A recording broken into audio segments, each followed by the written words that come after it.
call the meeting. Gracious Heavenly Father, we thank you for another evening where we can do business, and we pray, God, that you'll be with each person that has to work tonight, especially our law enforcement, firefighters, city workers, Lord, that are going to be out in the streets. We pray that you'll protect them. Help people that have to go to work in the morning during the ice storm, keep them safe, keep our city safe. Help us tonight as we do business, God, that we keep you in the front of our minds. In your name we pray. Amen. Amen. Pledge allegiance to the flag of the United States of America and to the republic for which it stands, one nation, under God, indivisible, with liberty and justice for all.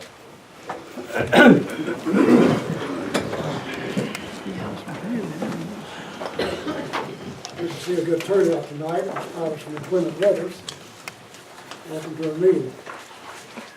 In the package you have the minutes from the January 2nd meeting.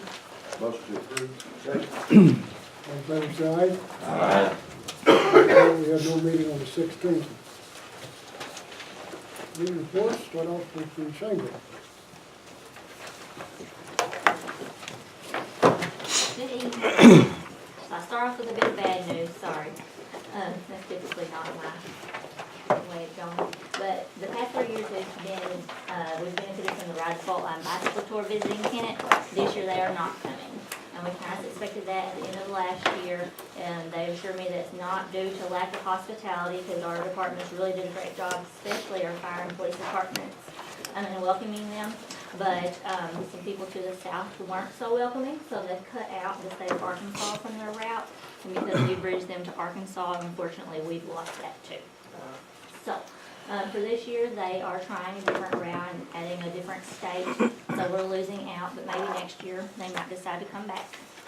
So for the beginning of summer, I have a different proposal as far as marketing. I'd like to try something different. I'm already getting lots of phone calls about the 100-mile yard sale along Highway 25. We already cooperatively run a website and do some marketing with Dexter Chamber of Commerce and Jackson Chamber of Commerce. And I'm already getting calls from people from as far as California and Oregon asking where they can get lodging here to start their journey on that weekend. So I would like to see us try to spend some marketing dollars and target that audience. So the past 3 years we have allocated about $1,500 from the marketing fund toward the Ride the Fault Line crowd. This year I'm proposing that we spend about $1,000 and try to target the 100-mile yard sale crowd and see what that does for us. So tonight I would like to suggest that you all allocate $1,000 now, and that would give me some bargaining power to buy some ads and some planning before then. Motion. Second. Second. Any discussion? All in favor, say aye. Aye. Motion carries. Thank you, we'll get to working on that. And also, for my next month's report, I'm going to be looking at getting some photographs. So the county has asked for some photographs. The chamber could use some better photographs of the city. I think the city website could probably benefit for some new photographs too. So I'm going to be looking for photographers who can possibly, not in the winter when we look kind of sad, but in the spring when we get our crops out, get some photos of events and things that we can all use. So I'll bring, I'm going to do some planning on that and bring that to next month's report. All right, thank you all. Thank you. Thank you. Anyone else? Not here tonight. We don't receive our financials from the state until around the 10th of the month, so we'll wait and see how that goes. Fire, any resource? We did have 2 meetings there last week, but other than that, I think we're good. Don't have anything for council at this time. Police, Once again, we did have a meeting there last week, but I don't have anything for the public at this time. street, Yes, please. All right, got a couple things here tonight.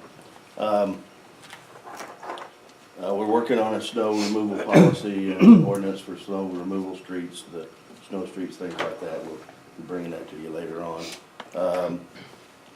We are going to be scheduling a meeting with the sidewalk committee. We've not had a meeting with them this year yet, so we'll try to get that scheduled shortly to start working on next year's sidewalks.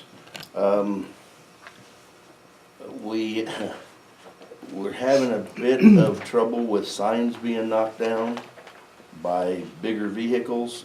We had 3 stop signs knocked down in one ward, and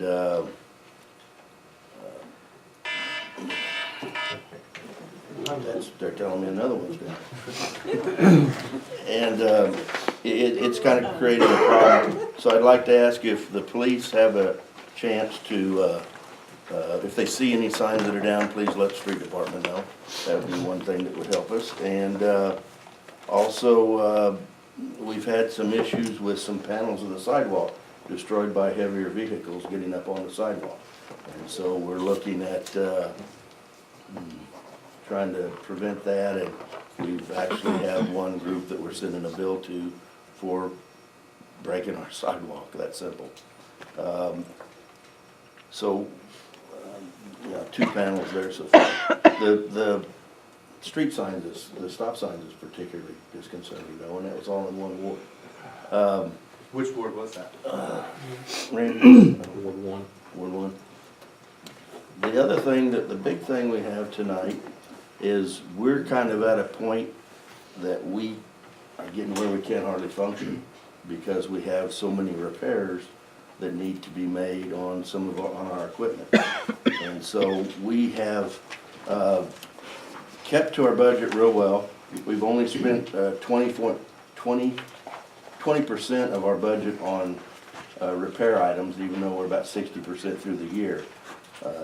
We've been very cautious on it, but we're just at that point where we need to start getting some things replaced before we end up not being able to use the equipment.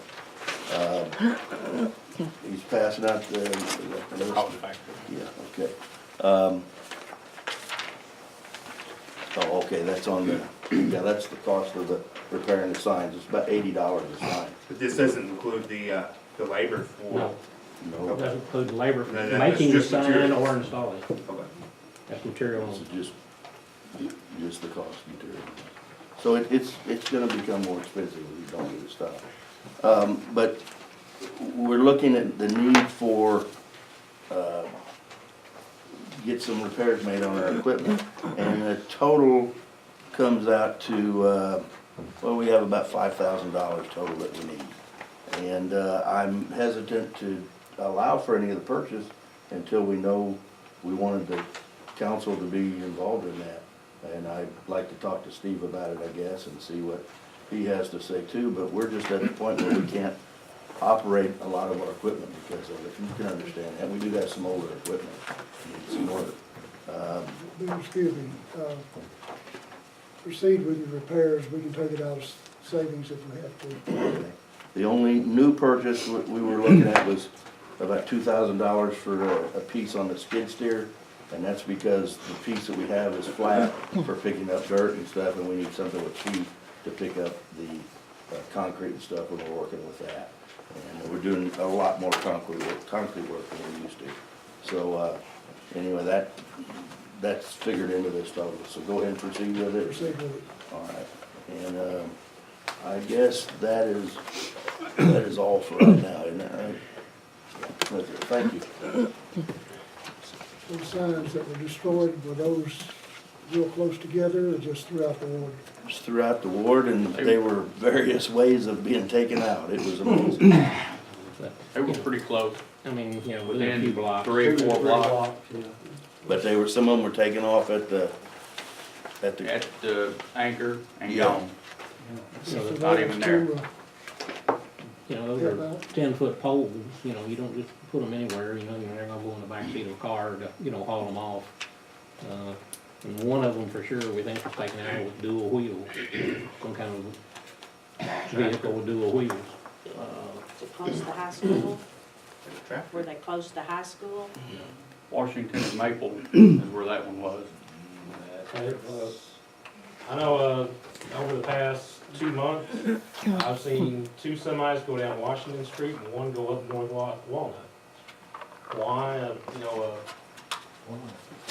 large semi truck and trailers doing, it's like, they're lost. You know, a couple of these corners, I mean, it was Washington, but it was on the, it came off of Maple. make, make that turn, but we've got a storm drain that's been damaged, concrete storm drain that's been damaged too. Have to be, done something to pretty soon, but, we're talking about sometimes the dual wheels are 4 feet off the pavement. It's just needless expensive, needless thing. We just We want got you a to- surveillance camera when we were having problems on the walking trail. We got some pictures, I don't know if that might be a deterrent or something that might catch somebody. I can talk to the chief and see if there could possibly be some work done on it. Yes, sir. Is there anything posted for tonnage, on any of the roads or anything? That There- would maybe, I mean, I'm not saying it would, but We do have ordinances for that effect, but they're old and pretty well out of date. I mean, But, are they visual or? We don't have, the problem there, and I'll defer to Councilor McVeigh, is we really don't have any way to enforce it. We don't have any way to weigh the vehicles, really to know whether they're overweight or not. Well, could you have like a truck route or something? I mean, Yeah, I mean, if somebody, would probably deter them at least if they're clearly something overweight, if we, I think it's probably something that's licensed over so many yeah. tons. yeah, if you're going to have Maybe either we wouldn't have a to worry dual about wheel, whether you that might if have it's 10 licensed ton. over there, it wouldn't be permitted on that street. Yeah, but we've got places where we've got 10 tons and 12 tons, stuff like that. And, many, we're gonna stop the concrete trucks from delivering, and we're gonna stop the garbage trucks from running, and brick trucks from delivering to new housing projects, and Getting more home deliveries from internet sales on large items is what I've seen being out and around. Yeah, that'd been, That's true. They don't deliver the big items in the UPS and FedEx, they come in and they deliver small items Yep. with the 18-wheelers as I well. mean, I appreciate it because, it's a problem we work with, but I mean, there's a lot of things to work through here. It's not just, semi getting lost here in town that's going from point A to B that, got lost in town most of the time, so. We'll just keep you informed of it and just monitor it. That's all we can do right now. I feel like just if it becomes a bigger issue, then we'll have to figure something out.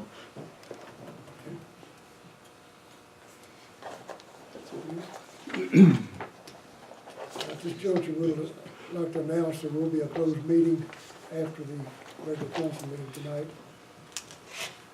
Department reports, fire. Couple of things, finished up and submitted a grant to FEMA, through the Assistant Firefighter Grant Act. Once again, we're trying to get the second homemade tanker replaced. It's just, we haven't gotten that ladder truck and the other tanker. They kinda looked at it, we've already got two, but we're gonna keep pounding on the door. The other thing is, we looked at, turnout gear, so we went, they had what's called a mini grant. It's like $25,000 if we were to get it. It'll replace a big portion of timber. It's a 5% match, but we have money in the budget category to add to it and get about 10 to 12 sets of turnout gear, which will reduce the city's cost and allow us to buy some replacement gear. So we got that submitted. And we're working on the next round of the Emergency Management Program grant. And there's a couple of things in there that we're working on that it pays the Emergency Management Director 50% of the $350 they get a month, and the Assistant Director 50% of that. And it pays for a portion of the cell phones and stuff that we use in the city. So there's a couple other items in there, and I'm getting some pricing on it. The state has given us a free key through the Salamander system. The Salamander system is a system where we can put inventory in there, and we're required to put any grant equipment inventory in there, but it'll also allow us to put other inventory in there that we can use. With that, there's a barcode tagging system, and we're trying to get the printer for it, where we can barcode everything and you tag it.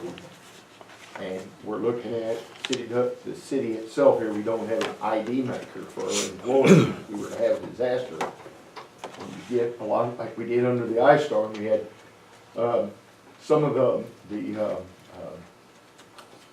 construction industry come in and helped us with making sure that, overhead masts and stuff like that were installed properly, but you can badge them real quick if they come up and people wanna know that, or if volunteers come in and wanna help, and they're out in the community, so we don't get the fly-by-nighters come in, you can badge them. So we're looking at different things like that. And today, the mayor and the code enforcement officer, Rick Mode, and myself went to a meeting at Malden. It's a preliminary meeting. The reason I say preliminary, it'll probably be another almost year and a half before it's final on the new floodplain maps. And some areas went in, some areas went out. It's looking pretty good right now. The unique thing about it is, a lot of this is gonna be on computer and internet, where you can pretty well type in like a city address, and it goes GIS right to that property, and it'll show you if it's in or out. It may show if it's in. You can also look at, is it estimated a 2-foot flooding event or a 1 foot or whatever, and it helps contractors be able to know what they should raise that elevation to. So right now it's preliminary, but it was a good meeting.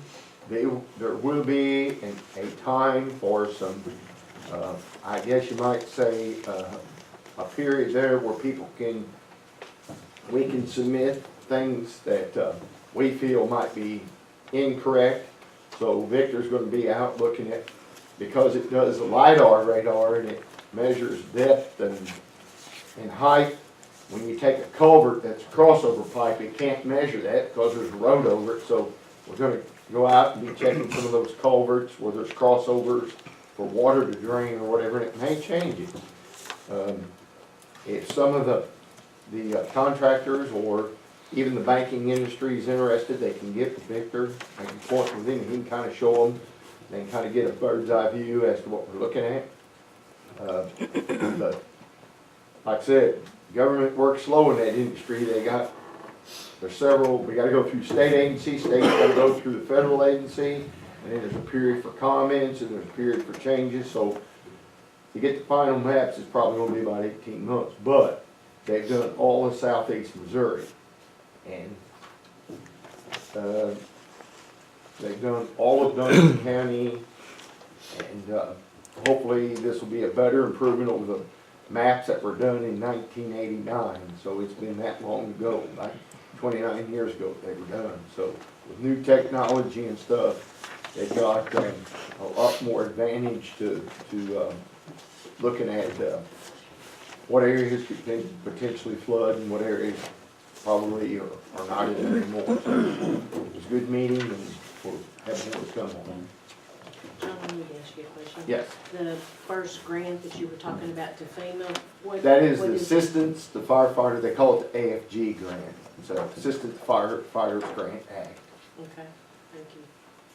We put 2 categories in, one was for apparatus and one was for safety under equipment. Thank you. And the other thing, I'll be contacting the regional planning, hopefully this week, find out. I haven't heard anything back from them, see what we're gonna do, possibly about applying for some funding towards fire station. So, thank you. Lisa?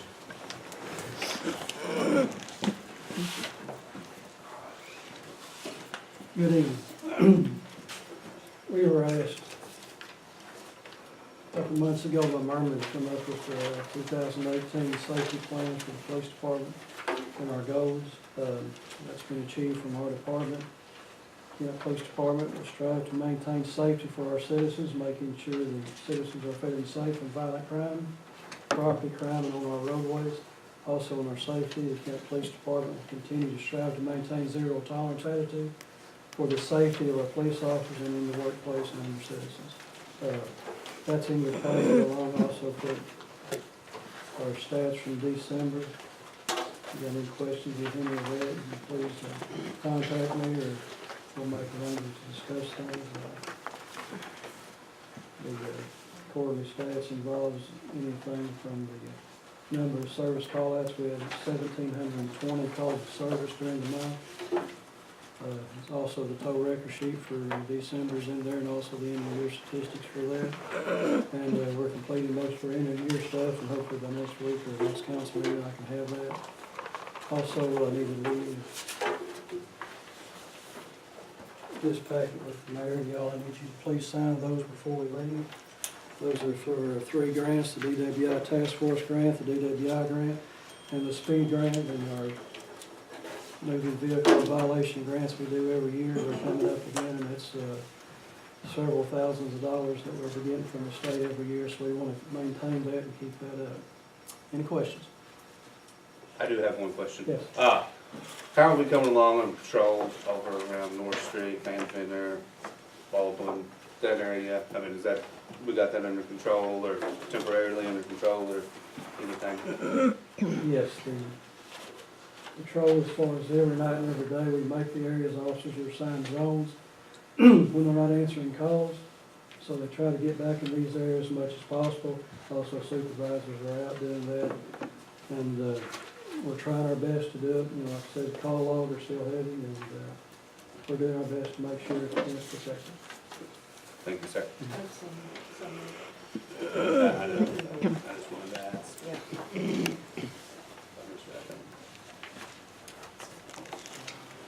Yes, sir. Last night, my father had an incident around 1:30 in the morning, and we had to go to his house, which is on Harrison Street, 409 Harrison, and police presence was excellent. I mean, I had to go outside a couple, 2 or 3 times to smoke, and there was, patrol cars, county, city, that were patrolling that area extensively last night. One even followed me all the way home after I left my father's house, which was fine. But excellent job, I mean, in my opinion. Good to hear. Thank you, sir. Thank you for the input. Shreveport?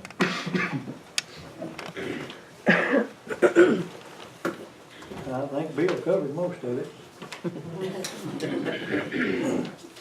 On the larger trucks, a lot of times when they're cutting them corners, they'll match the culprits in them. So, I don't know how much time we spend every year, but we gotta get them back over. We can run Barney through and do what we gotta do with them.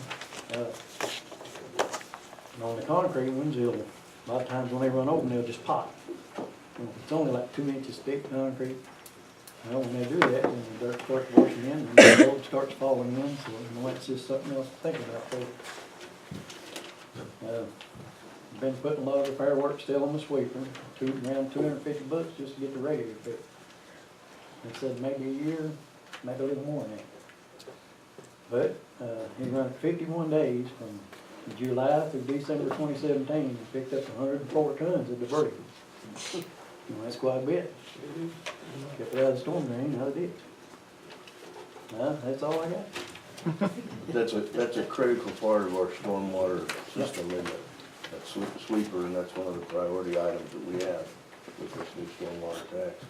This thing, it looks great, looks brand new, but it isn't. It is worn out. Thank you, sir. Mr. Mayor, could I continue?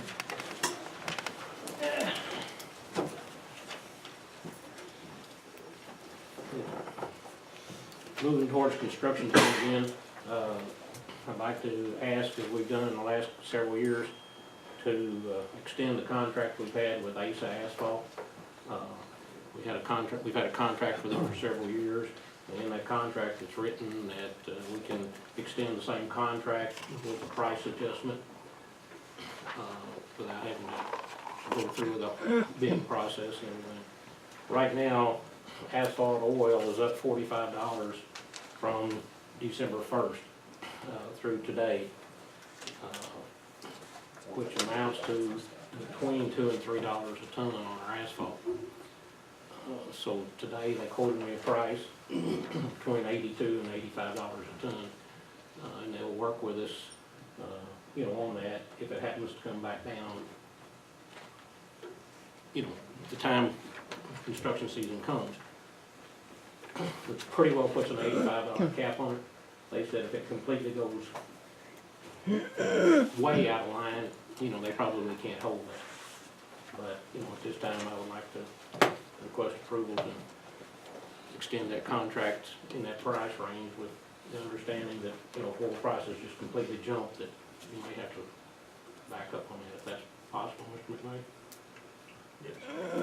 McKnight. Motion. Motion second. Is there a percentage that we're looking at, you know, where the cap would be? You know, where, I don't wanna approve something where we're at 100% of where you thought it should be, or whatever. You asked about the price? Yeah, you know, if Well, I mean, if right oil now- price goes to X, you know, and I'd kinda like to know what percentage of today's price X would be. Do you follow me on that one? Yes, sir, but right now, he's giving us a price between the 82 and the 85, unless the price comes in at the last part of February through April or May, just goes extremely high. And I can understand their point of view, what's gasoline gonna be, Sure. you know, Memorial Day? I mean, they're looking at the same thing, What was the price last year? 82. 82. Okay, so if it goes to, I guess what I'm asking is how far, what are we approving? How far of an increase before we would have to come back and talk about If it? it goes substantially above 85, I mean, Substantial. you know, if it goes to 85.50, I might ask you to, you know, give it without coming back, you know, or something. of If it that goes nature. above 85, we got Yeah, work. okay, yeah, all right. So, Yeah. That's, thank you, that's good. All in favor, side? Aye.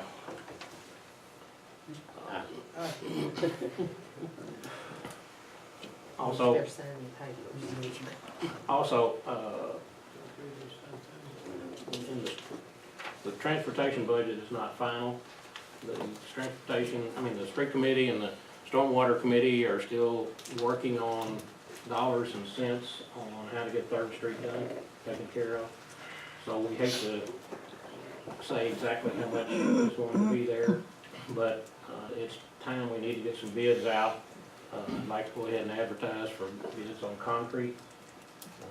We've pretty well decided we want to do North Main is a large project this year, starting there at Printer's Alley where we stopped last year, from the old VDD building up to Washington.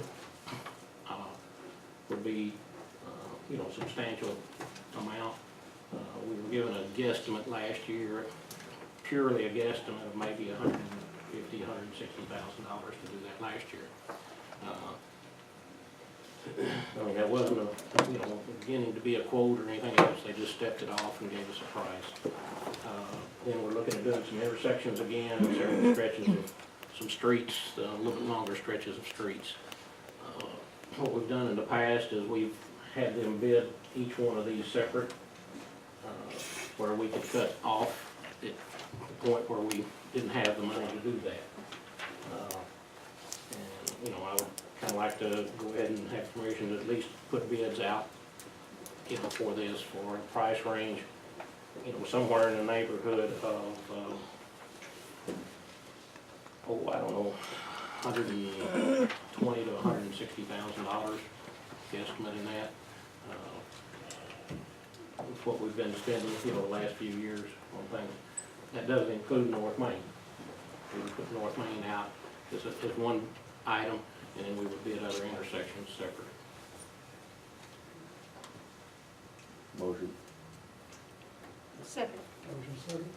Any further discussion?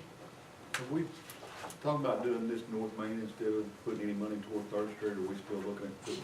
We're looking at doing both. Do both of them? Two different items, yeah.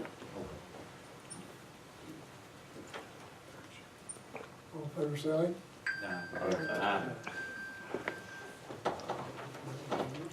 And the last thing I'll bring up here, if it's all right, the legislature's still early in session, but there are numerous bills up there for prevailing wage. The last time I counted in the House, there was 11 separate bills dealing with limiting the prevailing wage. Some of them had caps on the individual projects, some of them were limited for third and fourth class counties, and there's all kinds of variations out there. But as things come up on that, I wish you would speak to your legislators about that. It can make a huge difference, not only on the street work we're doing, possibly the fire station, all the work City Light, Gas and Water does and everything. You know, if we could knock off, I don't know what prevailing wage is, but, you know, 10, 15, 20, 25% of the cost, if they could do something with that, it would make a lot of difference on how much we can do here for our citizens. So as you hear things, or if you happen to run into your legislators or something like that, I wish you would reach out to them and tell them that you feel like it's important to you. And there's another bill that we've had some correspondence on, and I'll leave that up to the mayor and Mr. McVeigh to discuss if they so choose.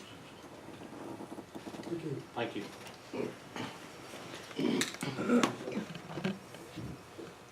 Into old business, Dr. Mayor.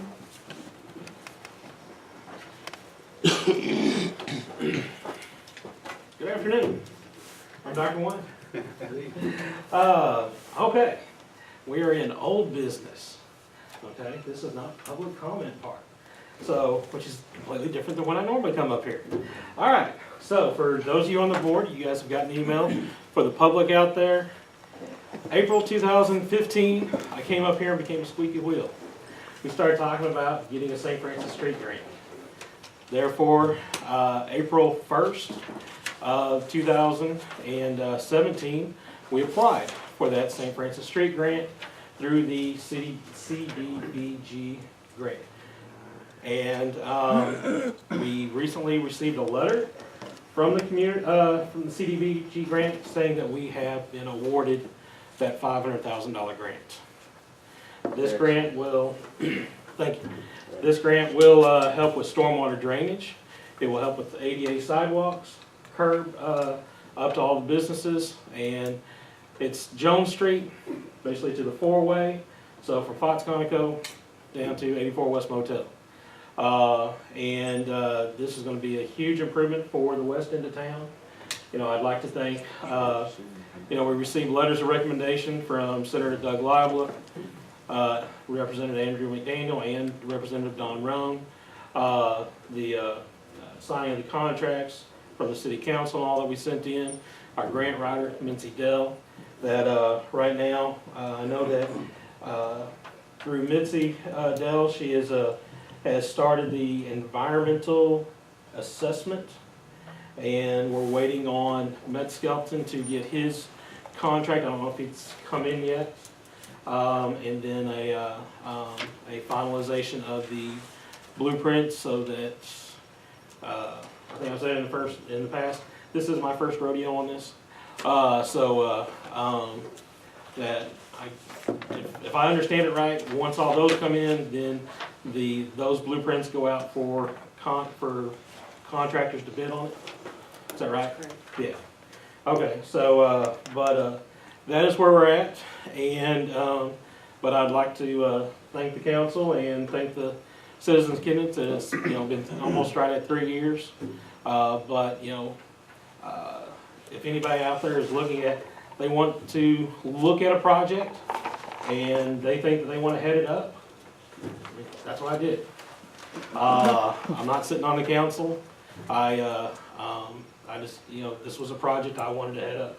And so we've gone from one end, we're coming up on completion now. So I'd just like to thank everybody for that.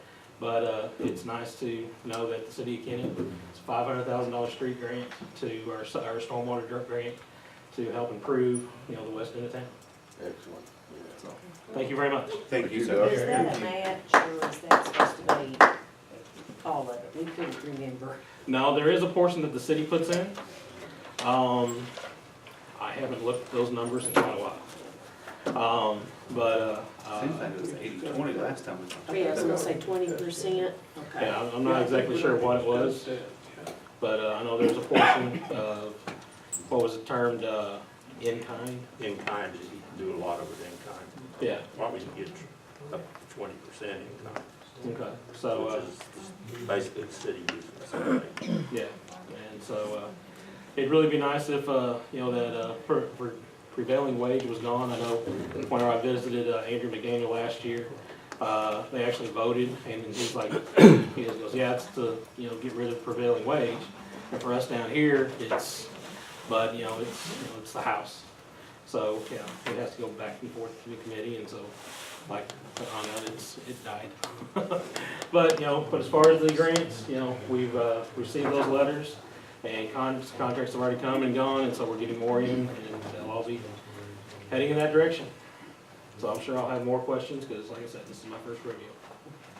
So, appreciate it. Thank you, sir. Appreciate your effort. Good job. Thank you. One other item of interest, just got word tonight that Tractor Supply Company lease should be signed tomorrow. That'll be a welcome addition to the city. There's been a lot of long hours put in trying to get all the bumps smoothed out on that, so it's good news. Good job. Thank you. We have in your packet the audit for 2017. If you haven't had a chance to digest any of it, but you can approve the audit tonight. Now, if you want to do an ordinance, it has to be.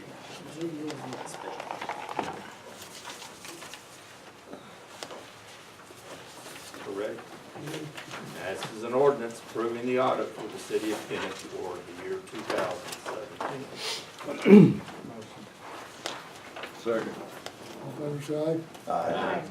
Second reading, an ordinance approving the audit for the city of Kennett for the year 2017. Roll call. Aye. Aye. Yes. Aye.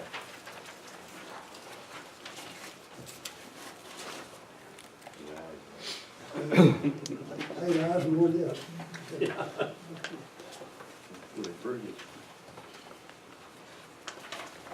So in your package, you have the accounts payable for CLDW for December. Motion. Second. Any questions? All in favor, say aye. Aye. Also, we have the accounts payable for the city. Motion. All in favor, say aye. Aye. I'd like your approval to recommend the Housing Authority Board to replace Doyle Privet, who's moved from town in the process. He's gone yet. He's gone. A loss for the city, but we need a replacement on the Housing Authority Board. Motion. Second. All in favor, say aye. Aye. Open the floor for public comments at this time.